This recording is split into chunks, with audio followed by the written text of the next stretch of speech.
Hi అండి అందరికీ. మేగడి ఎనపుసి చేద్దామని తీసాను నేను. 2 రకాలు ఉంటాయి మేగడిలో కూడా. ఒకటి పాల మీద మేగడ, ఒకటి పెరుగు మీద మేగడ. ఇది నేను పాల మీద మేగడ తీసాను. ఎలా చేయాలో చూద్దామండి. ఇదిగోండి ఈ విధంగా వచ్చింది.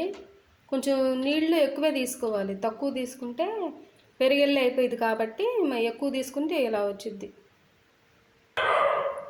ఇదిగోండి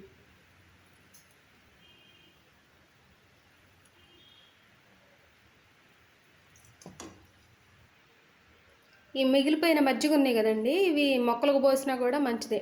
అంటే ఇలా డైరెక్ట్గా పోయకూడదు. ఈ ఇన్ని ఉన్నాయి కదా, దీనికి 4 గింతలు తీసుకుని మొక్కలకు పోసుకుంటే మంచిది. ఈ విధంగా 4 సార్లు కడుక్కోవాలండి. కాగిన తర్వాత కింద నల్లగా వస్తుంది చూసారా, ఇలా 4-5 సార్లు కడుక్కుంటే అలాగ రాదు. ఇదిగోండి నెయ్యి కాసుకోవాలి అనుకున్నప్పుడు పెద్ద ఆటలోనే పెట్టుకోవాలి. చిన్న ఆటలో పెట్టుకుంటే పొంగిపోయిద్ది. మనం సిమ్లో పెట్టినా ఆపేసినా కూడా పొంగిపోయిద్ది. ఇది అంత కాగే ప్రాసెస్ అంతా కూడా సిమ్లోనే జరగాలి. ఈ విధంగా వచ్చినప్పుడు కరివేపాకు వేసుకోవాలి.